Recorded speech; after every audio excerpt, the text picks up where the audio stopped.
ओम श्री हनुमते नमः। आप सभी का आपके अपनी चैनल आध्यात्मिक सागर में बहुत बहुत स्वागत है।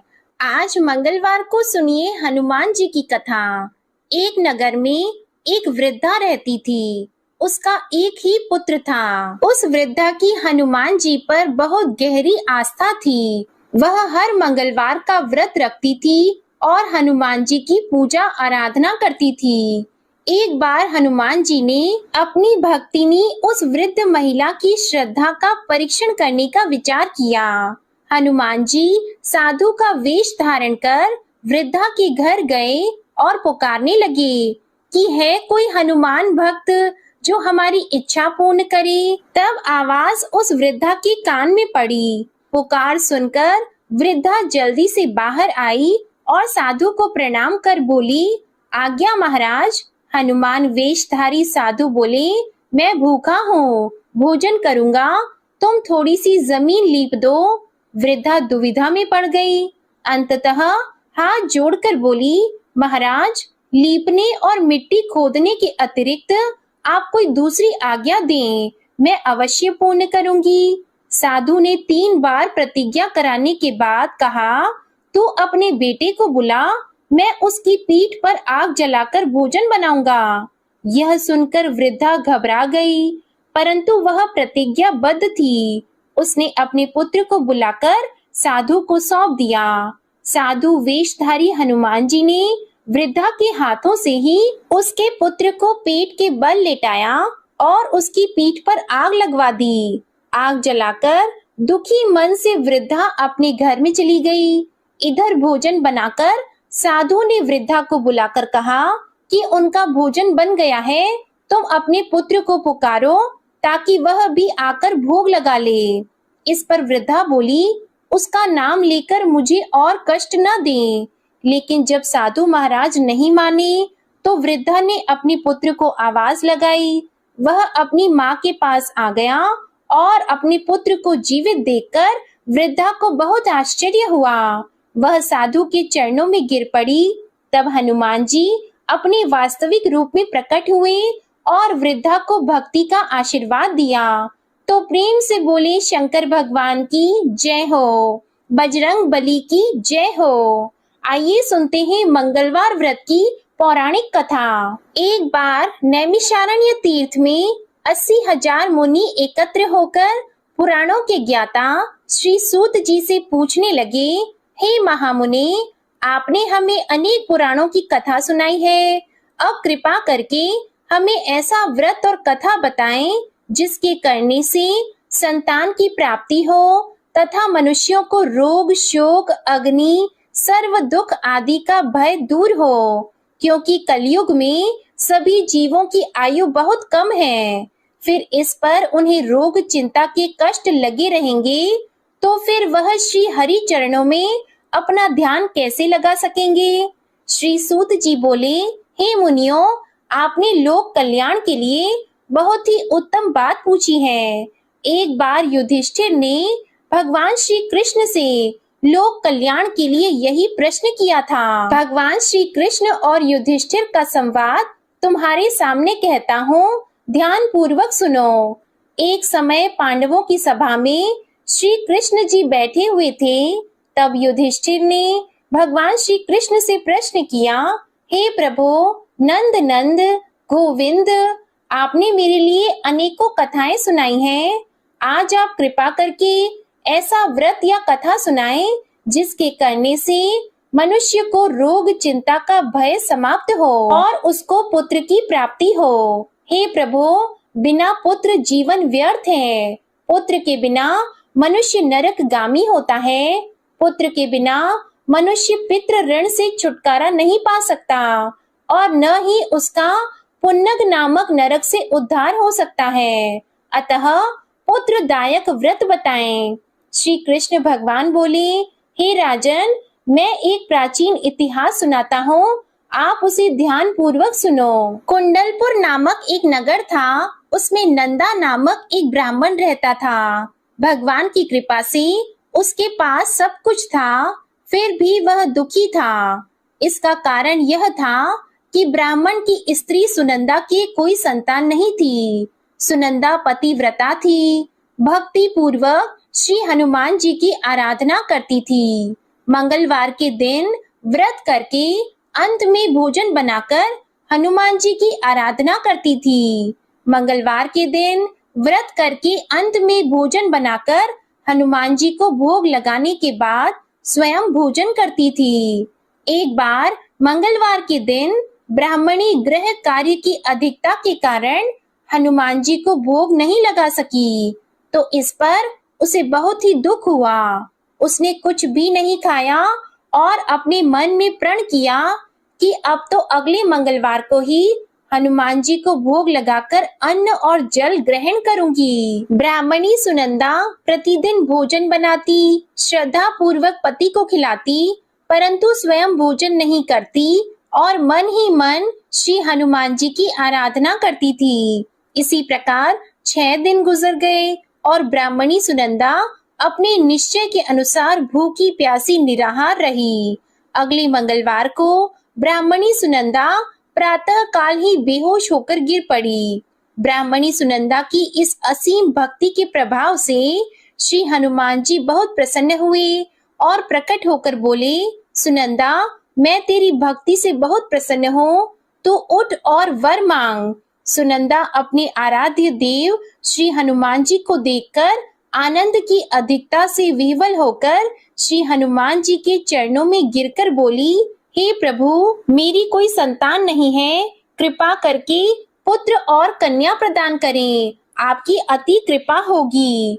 श्री महावीर जी बोले, तेरी इच्छा पूर्ण होगी, तेरे एक कन्या पैदा होगी, उसके अष्टांग प्रतिदिन सोना दिया करेंगे। इस प्रकार कहकर श्री महावीर जी अंतर्ध्यान हो गए। ब्राह्मणी सुनंदा बहुत हर्षित हुई और समाचार अपने पति से कहा। ब्राह्मण देव कन्या का वरदान सुनकर कुछ दुखी हुए, परंतु सोना मिलने की बात सुनी तो बहुत प्रसन्न हुए। उन्होंने विचार किया कि ऐसी कन्या के साथ मेरी निर्धनता भी समाप्त हो जाएगी। श्री हनुमान जी की कृपा से वह ब्राह्मणी गर्भवती हुई और 10वें महीने में उसे बहुत ही सुंदर पुत्री प्राप्त हुई। यह बच्ची अपने पिता के घर में ठीक उसी तरह से बढ़ने लगी जिस प्रकार शुक्ल पक्ष का चंद्रमा बढ़ता है।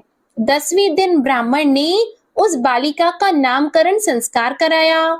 उसके कुल पुरोहित ने उस बालिका का नाम रत्नावली रखा, क्योंकि यह कन्या सोना प्रदान किया करती थी। इस कन्या ने पूर्व जन्म में बड़े ही विधान से मंगल देव का व्रत किया था। रत्नावली का अष्टांग बहुत सा सोना देता था। उस सोने से नंदा ब्राह्मण बहुत ही धनवान हो गया। अब ब्राह्मणी सुनंदा भी बहुत अभिमान करने लगी थी। समय बीतता रहा। अब रत्नावली 10 वर्ष की हो चुकी थी। एक दिन जब नंदा ब्राह्मण प्रसन्न चित्त था, तब सुनंदा ने अपने पति से कहा, मेरी पुत्री रत्नावली विवाह के योग्य हो गई है, इसलिए आप कोई सुंदर और योग्य वर देखकर विवाह कर दें। यह सुनकर ब्राह्मण बोला, अभी तो रत्नावली बहुत छोटी है। तब ब्राह्मणी बोली, शास्त्रों की आज्ञा है कि कन्या 8वें वर्ष में गौरी, 9 वर्ष रोहिणी, 10वें वर्ष में कन्या, इसके पश्चात रजस्वला हो जाती है। गौरी के दान से पाताल लोक की प्राप्ति होती है, रोहिणी के दान से बैकुंठ लोक की प्राप्ति होती है, कन्या के दान से इंद्र लोक में सुखों की प्राप्ति होती है। अगर हे पतिदेव रजस्वला का दान किया जाता है तो घोर नरक की प्राप्ति होती है। इस पर ब्राह्मण बोला, अभी तो रत्नावली मात्र 10 ही वर्ष की है और मैंने तो 16-16 साल की कन्याओं के विवाह कराए हैं, अभी जल्दी ही क्या है। तब ब्राह्मणी सुनंदा बोली, आपको तो लोभ अधिक हो गया है लगता है। अगर 11वें वर्ष में विवाह नहीं होता है तो उसमें मासिक धर्म के रक्त का पिता और बड़े भाई को पान करना पड़ता है।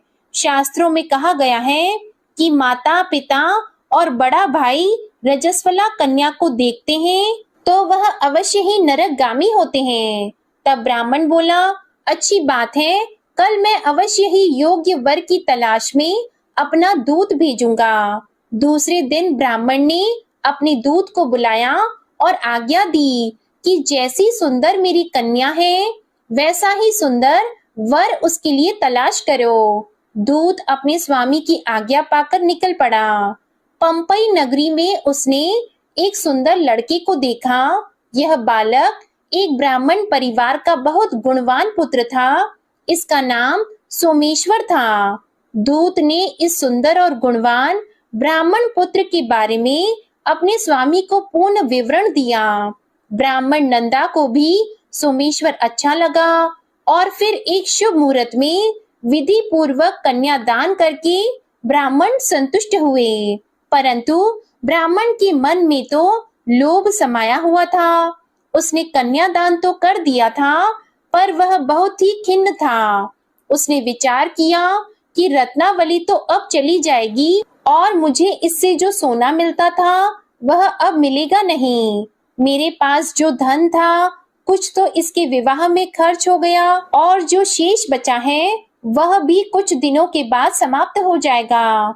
मैंने तो इसका विवाह करके बहुत बड़ी भूल कर दी है।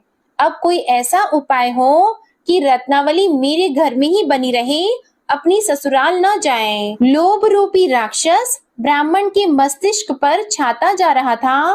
रात भर अपनी शैया पर बेचैनी से करवटें बदलते बदलते उसने एक बहुत ही क्रूर निर्णय लिया।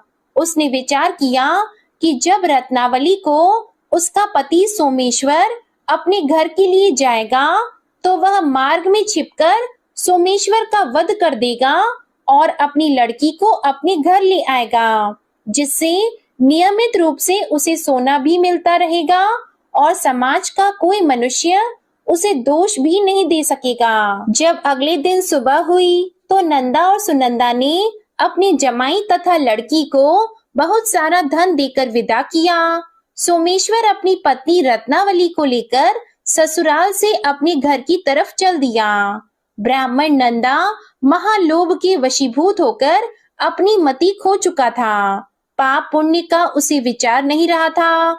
अपने भयानक और क्रूर निर्णय को कार्य रूप देने के लिए उसने अपने दूत को मार्ग में अपनी जमाई का वध कराने के लिए भेज दिया था, ताकि रत्नावली से प्राप्त होने वाला सोना उसे हमेशा मिलता रहे और वो कभी निर्धन न हो।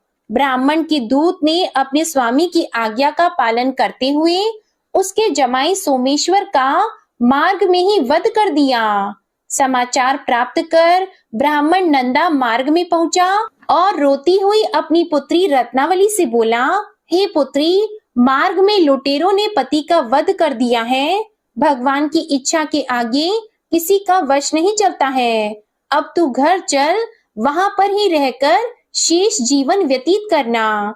जो भाग्य में लिखा है वही होगा। अपने पति की अकाल मृत्यु से रत्नावली बहुत दुखी हुई। करुण क्रंदन और रुदन करती हुई अपने पिता से बोली, हे पिताजी, इस संसार में जिस स्त्री का पति नहीं है उसका जीना व्यर्थ है। मैं अपने पति के साथ ही अपने शरीर को जला दूंगी और सती होकर अपने इस जन्म को, माता पिता के नाम को तथा सास ससुर के यश को सार्थक करूंगी। ब्राह्मण नंदा अपनी पुत्री रत्नावली के वचनों को सुनकर बहुत दुखी हुआ। विचार करने लगा कि मैंने व्यर्थ ही जमाई वध का पाप अपने सिर लिया है। रत्नावली तो उसके पीछे अपने प्राण तक देने को तैयार है। मेरा तो दोनों तरफ से मरण हो गया। धन तो अब मिलेगा नहीं। जमाई वध के पाप के फलस्वरूप यम यातना भुगतनी पड़ेगी। यह सोचकर वह बहुत ही दुखी हुआ। सोमेश्वर की चिता बनाई गई। रत्नावली सती होने की इच्छा से अपने पति का सिर अपनी गोद में रखकर चिता में बैठ गई। जैसे ही सोमेश्वर की चिता को अग्नि लगाई गई, वैसे ही प्रसन्न होकर मंगल देव वहां प्रकट हुए और बोले, हे रत्नावली, मैं तेरी पति भक्ति से बहुत प्रसन्न हूँ, तू वर मांग। तब रत्नावली ने अपने पति का जीवन दान मांगा।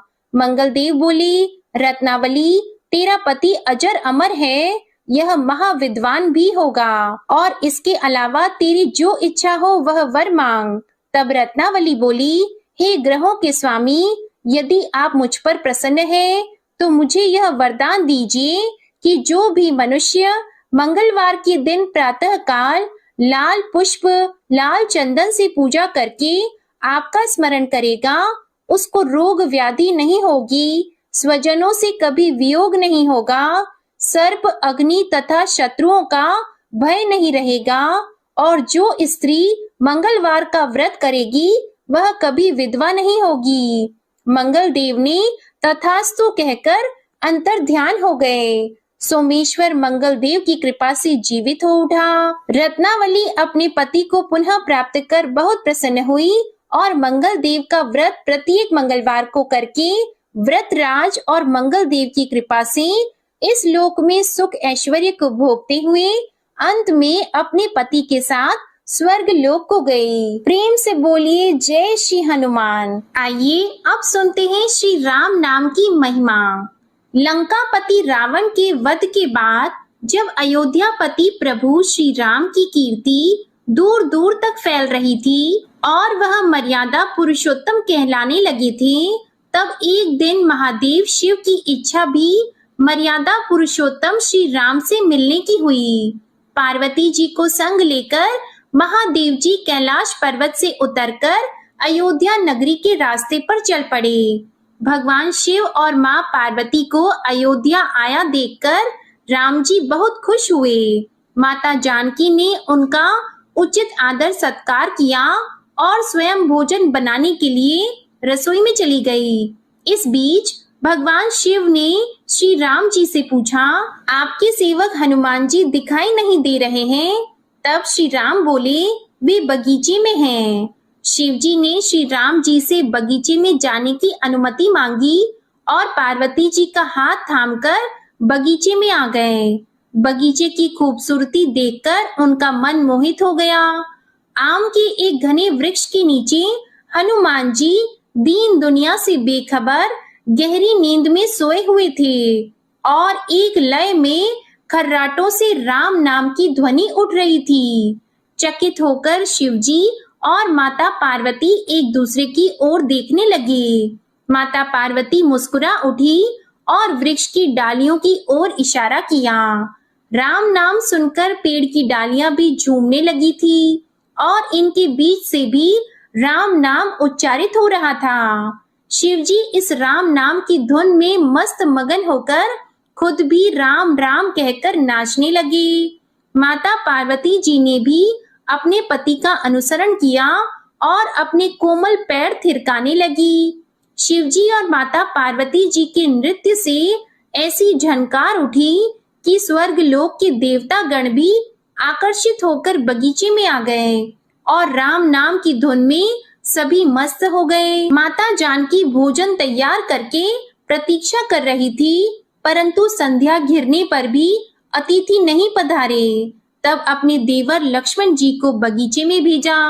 लक्ष्मण जी तो स्वयं को श्री राम का सेवक ही मानते थे, इसलिए बगीचे में आकर जब उन्होंने धरती पर स्वर्ग का नजारा देखा तो स्वयं भी राम नाम की धुन में झूम उठे।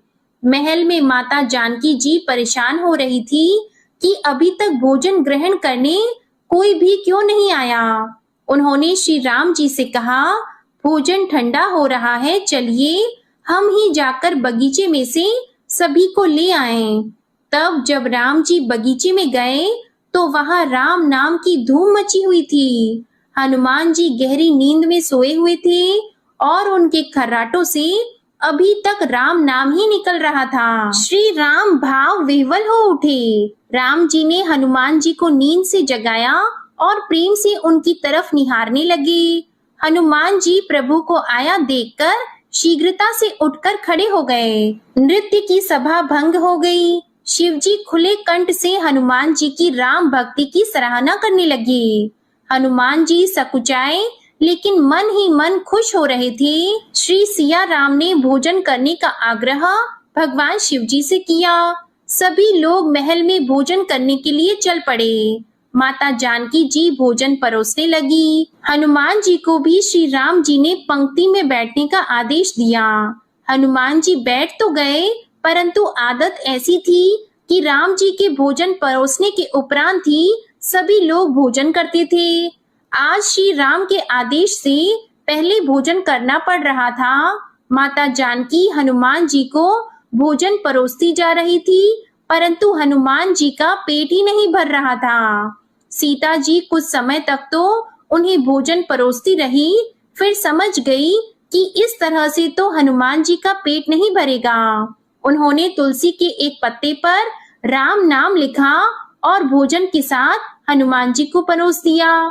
तुलसी पत्र खाते ही हनुमान जी को संतुष्टि मिली और वह भोजन खाकर उठकर खड़े हो गए। भगवान शिव शंकर ने प्रसन्न होकर हनुमान जी को आशीर्वाद दिया कि आपकी राम भक्ति युगों युगों तक याद की जाएगी और आप संकट मोचन के नाम से जाने जाएंगे। आइए अब सुनते हैं राम नाम की महिमा की दूसरी कहानी। महादेव जी को एक बार बिना कारण के किसी को प्रणाम करते देखकर पार्वती जी ने पूछा, आप किसको प्रणाम करते रहते हैं? तब शिव जी ने अपनी धर्म पत्नी पार्वती जी से कहा कि हे देवी, जो व्यक्ति एक बार राम कहता है उसे मैं 3 बार प्रणाम करता हूँ। पार्वती जी ने एक बार शिव जी से पूछा, आप शमशान में क्यों जाते हैं और ये चिता की भस्म शरीर पर क्यों लगाते हैं?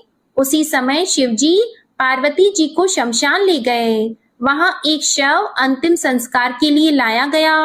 लोग राम नाम सत्य है कहते हुए शव को ला रहे थे।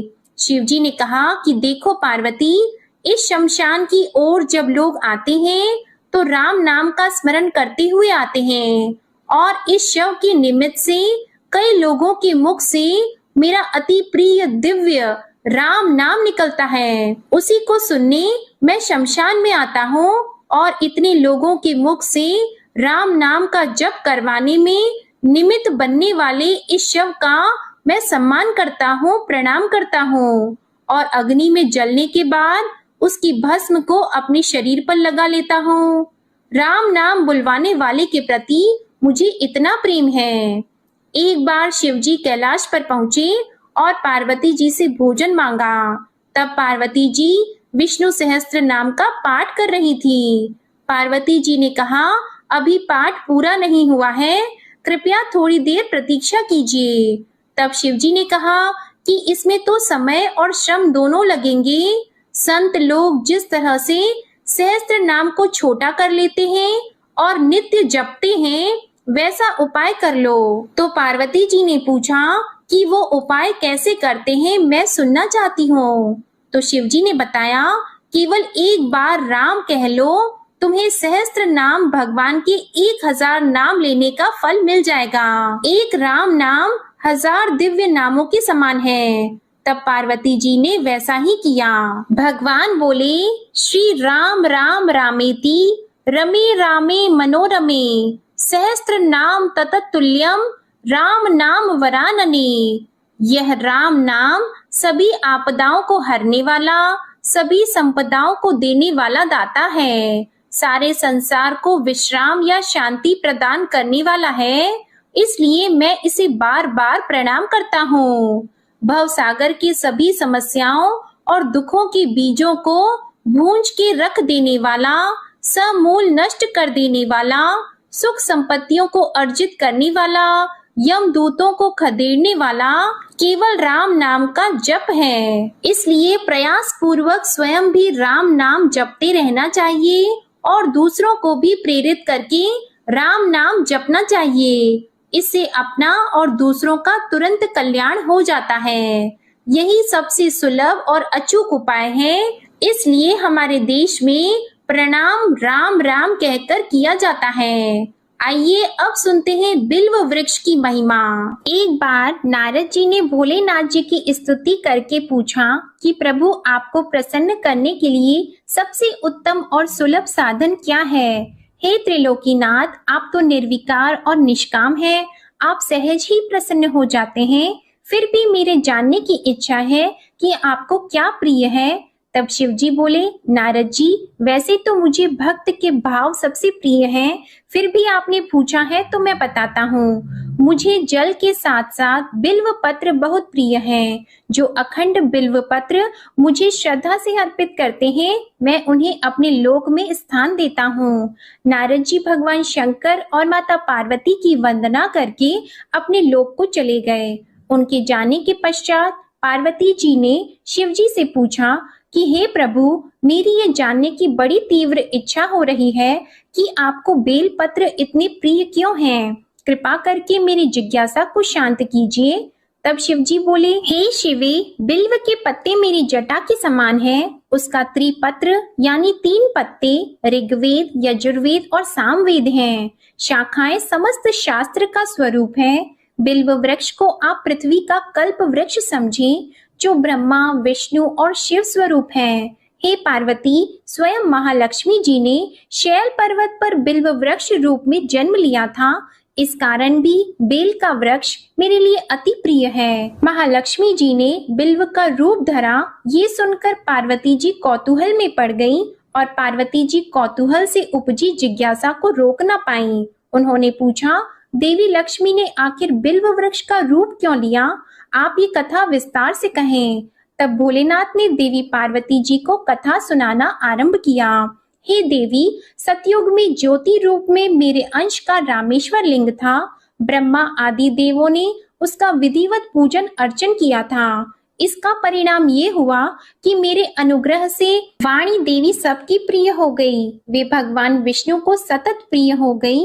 मेरे प्रभाव से भगवान केशव के मन में वाग देवी के लिए जितनी प्रीति उत्पन्न हुई, वह स्वयं लक्ष्मी जी को नहीं भाई। लक्ष्मी देवी का श्री हरि के प्रति मन में कुछ दुराव पैदा हो गया। वह चिंतित और रुष्ट होकर चुपचाप परम उत्तम श्री शैल पर्वत पर चली गईं। वहां उन्होंने तप करने का निश्चय किया और उत्तम स्थान का चयन करने लगी। महालक्ष्मी ने उत्तम स्थान का निश्चय करके मेरे लिंग विग्रह की उग्र तपस्या प्रारंभ की। उनकी तपस्या कठोरतम होती जा रही थी। हे परमेश्वरी, कुछ समय के बाद महालक्ष्मी जी ने मेरे लिंग विग्रह से थोड़ा ऊर्ध्व में एक वृक्ष का रूप धारण कर लिया। अपने पत्तों और पुष्प द्वारा निरंतर मेरा पूजन करने लगी। इस तरह महालक्ष्मी जी ने लाखों वर्षों तक घोर आराधना की। अंततः उन्हें मेरा अनुग्रह प्राप्त हुआ। मैं वहां प्रकट हुआ और देवी से इस घोर तप की आकांक्षा पूछकर वर देने को तैयार हुआ। महालक्ष्मी जी ने मांगा कि श्री हरि के हृदय में मेरे भाव से वाग देवी के लिए जो स्नेह हुआ है वह समाप्त हो जाए। तब शिव जी बोले, मैंने महालक्ष्मी जी को समझाया, श्री हरि के हृदय में आपके अतिरिक्त किसी और के लिए कोई प्रेम नहीं है। वाग देवी के प्रति उनका प्रेम नहीं अपितु श्रद्धा है। यह सुनकर लक्ष्मी जी प्रसन्न हो गईं और पुनः श्री विष्णु के हृदय में स्थित होकर निरंतर उनके साथ विहार करने लगी। हे पार्वती, महालक्ष्मी के हृदय का एक बड़ा विकार इस प्रकार दूर हो गया। इस कारण हरिप्रिया उसी वृक्ष रूप में सर्वदा अतिशय भक्ति से भरकर यत्न पूर्वक मेरी पूजा करने लगी। हे पार्वती, इसी कारण विश्व का वृक्ष, उसके पत्ते, फल, फूल आदि मुझे बहुत प्रिय हैं। मैं निर्जन स्थान में बिल्व वृक्ष का आश्रय लेकर रहता हूँ। बेल वृक्ष को सदा सर्व तीर्थ में एवं सर्व देवमय मानना चाहिए। बिल्व पत्र, बिल्व फूल, बिल्व वृक्ष अथवा बिल्व काष्ठ के चंदन से जो मेरा पूजन करता है वह भक्त मेरा अति प्रिय है। बिल्व वृक्ष को शिव के समान ही समझो। वह मेरा शरीर है जो बिल्व पर चंदन से मेरा नाम अंकित करके मुझे अर्पण करता है। मैं उसे सभी पापों से मुक्त करके अपने लोक में स्थान देता हूँ। हे देवी, उस व्यक्ति को स्वयं लक्ष्मी जी भी नमस्कार करती हैं जो मेरा पूजन करते हैं। जो बिल्व मूल में प्राण छोड़ता है उसको रुद्र देह प्राप्त होता है और ऐसे मनुष्य पर सदैव ही माता लक्ष्मी की कृपा रहती है और साथ ही साथ भगवान नारायण की कृपा भी उन पर सदैव बनी रहती है। प्रेम से बोलिए भगवान शिव और माता पार्वती की जय। आइए अब सुनते हैं मंगलवार को सुनी जाने वाली मंगला गौरी माता की पौराणिक कथा। कुरु देश में श्रुत कीर्ति नामक एक विद्वान, कीर्तिशाली, शत्रुओं का नाश करने वाला, 64 कलाओं का ज्ञाता, तथा धनुर्विद्या में कुशल राजा हुआ था। पुत्र के अलावा अन्य सभी शुभ चीजें उस राजा के पास थी, इसलिए वह राजा संतान के विषय में अत्यंत चिंतित हुआ और जब ध्यान पूर्वक देवी की आराधना करने लगा तब उसकी कठोर तपस्या से देवी प्रसन्न हो गई और उससे यह वचन बोली कि हे सुव्रत, वर मांगो। तब श्रुतकीर्ति बोला, हे देवी, यदि आप मुझ पर प्रसन्न हो तो मुझे सुंदर पुत्र दीजिए। हे देवी, आपकी कृपा से अन्य किसी भी वस्तु का अभाव नहीं है। तब उसका यह वचन सुनकर पवित्र मुस्कान वाली देवी ने कहा, राजन, तुमने अत्यंत दुर्लभ वर मांगा है, फिर भी कृपावश मैं तुम्हें अवश्य दूंगी। किंतु हे राजन, सुनिए, यदि परम गुण पुत्र चाहते हो तो वह केवल 16 वर्ष तक जीवित रहेगा, और यदि रूप तथा विद्या से पुत्र चाहते हो तो दीर्घजीवी होगा। देवी का यह वचन सुनकर राजा चिंतित हो उठा और पुनः अपनी पत्नी से परामर्श करके उसने गुणवान तथा सभी शुभ लक्षणों से संपन्न 16 वर्ष की आयु वाला पुत्र मांगा।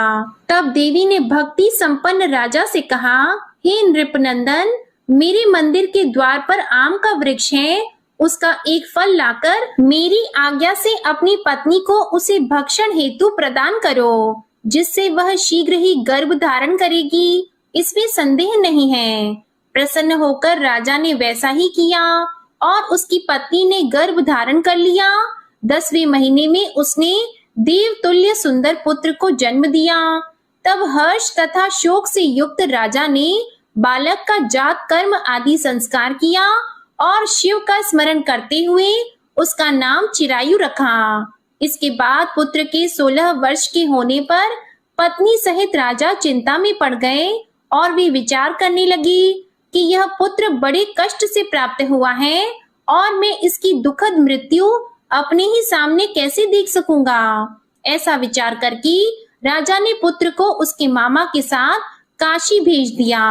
प्रस्थान के समय राजा की पत्नी ने अपने भाई से कहा कि आप मेरे पुत्र को काशी ले जाइए। मैंने भगवान मृत्युंजय से पूर्व में पुत्र के लिए प्रार्थना की थी और कहा था कि हे विश्वेश, आप जगतपति की यात्रा के लिए मैं उस पुत्र को अवश्य भेजूंगी। अतः आप मेरे पुत्र को आज ही ले जाइए और सावधानी पूर्वक इसकी रक्षा कीजिएगा। अपनी बहन की यह बात सुनकर भांजे के साथ वह चल पड़ा। कई दिनों तक चलते चलते वह आनंद नामक नगर में पहुंचा। वहां सभी प्रकार की समृद्धियों से संपन्न वीरसेन नाम वाला राजा रहता था। उस राजा की एक सर्व लक्षण संपन्न युवावस्था प्राप्त मनोहर और रूप लावण्यमयी मंगला गौरी नामक कन्या थी। उत्तम सौंदर्य अभिवृद्धि को प्राप्त वह कन्या किसी समय सखियों के साथ नगर के उपवन में क्रीड़ा करने के लिए गई हुई थी। उसी समय वह चिरायु तथा उसका मामा वे दोनों भी वहां पहुंच गए और उन कन्याओं को देखने की लालसा से वहीं विश्राम करने लगी। इसी बीच विनोद पूर्वक क्रीड़ा करती हुई उन कन्याओं में से किसी एक ने कुपित होकर राजकुमारी को राणा यह कुवचन कह दिया। तब उस अशुभ वचन को सुनकर राजकुमारी ने कहा कि तुम अनुचित बातें क्यों बोल रही हो? मेरे कुल में तो इस प्रकार की कोई नहीं है। मंगला गौरी की कृपा से तथा उनके व्रत के प्रभाव से विवाह के समय जिसके सर पर मेरे हाथ से अक्षत पड़ेंगे, हे सखी, वह यदि अल्प आयु वाला भी होगा तो भी चिरंजीवी हो जाएगा। इसके बाद वे सभी कन्याएं अपने अपने घर चली गईं। उसी दिन राजकुमारी का विवाह था। बालिक देश के दृढ़ धर्मा नामक राजा के सुकेत नाम वाले पुत्र के साथ उसका विवाह निश्चित किया गया था। वह सुकेत विद्याहीन, कुरूप तथा बहरा था। तब सुकेत के साथ आए हुए उन लोगों ने विचार किया कि इस समय कोई दूसरा श्रेष्ठ वर ले जाना चाहिए और विवाह संपन्न हो जाने के बाद वहां सुकेत पहुंच जाए। तो उन लोगों ने चिरायु के मामा के पास जाकर याचना की कि आप इस बालक को हमें दे दीजिए, जिससे हमारा कार्य सिद्ध हो जाए। इस पृथ्वी पर परोपकार के समान दूसरा कोई धर्म नहीं है। तब उनकी बात सुनकर चिरायु का मामा मन ही मन बहुत प्रसन्न हुआ क्योंकि इसने उपवन में पहले ही कन्या मंगला गौरी की बात सुन ली थी। फिर भी उसने एक बार कहा कि आप लोग इसे किस लिए मांग रहे हैं?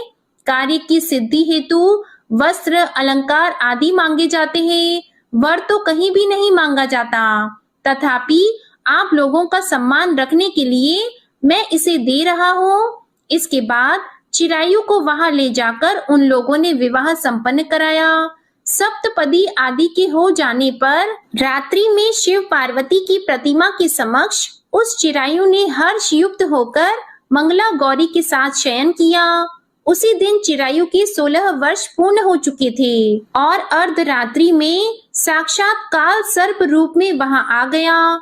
इसी बीच संयोगवश राजकुमारी जाग गई। उसने उस महासर्प को वहां देखा और वह भय से व्याकुल होकर कांपने लगी।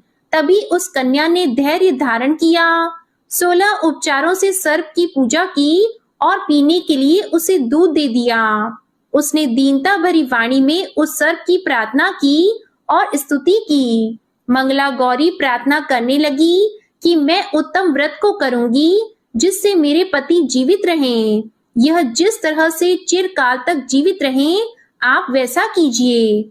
इतने में सर्प वहां स्थित एक कमंडल में प्रवेश कर गया और उस मंगला गौरी ने अपनी कंचुकी से उस कमंडल का मुंह बांध दिया। इसी बीच उसका पति अंगड़ाई लेकर जाग गया और अपनी पत्नी से बोला, हे प्रिये, मुझे भूख लगी है।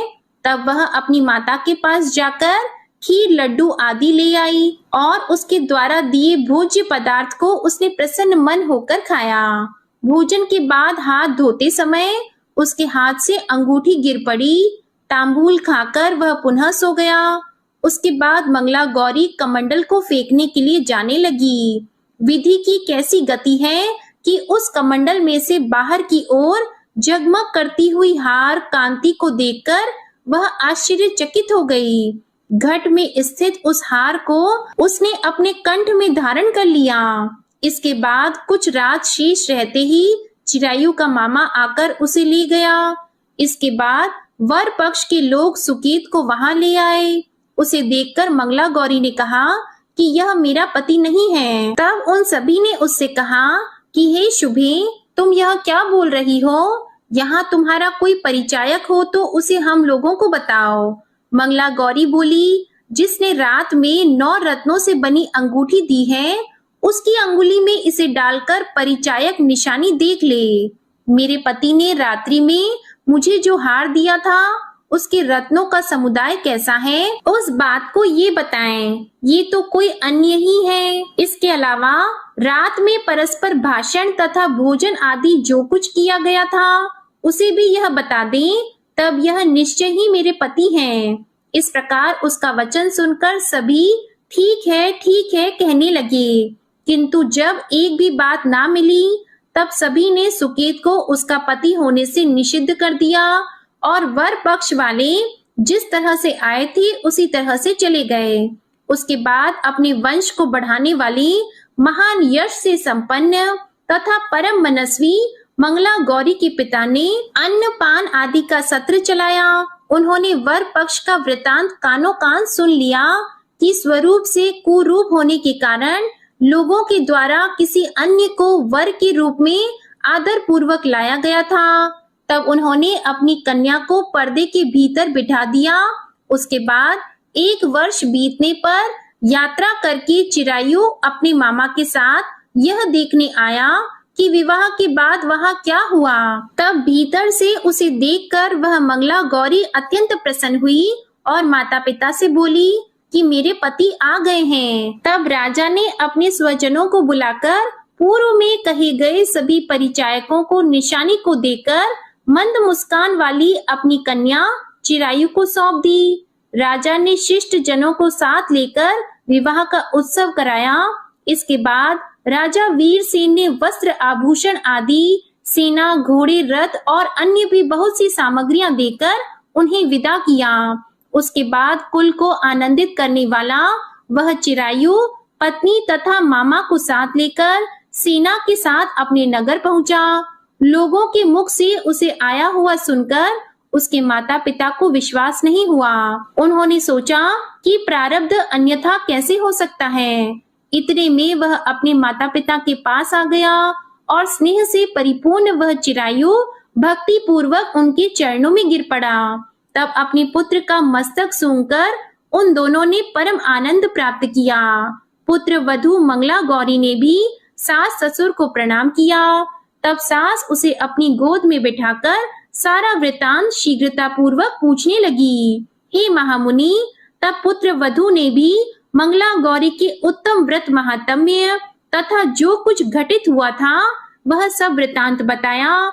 जो कोई भी इसका श्रवण करता है या जो इसे कहता है उसके सभी मनोरथ पूर्ण हो जाते हैं, इसमें संदेह नहीं है। प्रेम से बोलिए मंगला गौरी माता की जय हो। आपको ये मंगलवार व्रत कथा अच्छी लगी हो तो वीडियो को लाइक करिएगा, शेयर करिएगा और चैनल को भी सब्सक्राइब करिएगा। इसी के साथ आज आप हमारे चैनल पर आश्विन मास महात्म्य की कथा भी जरूर सुनिएगा।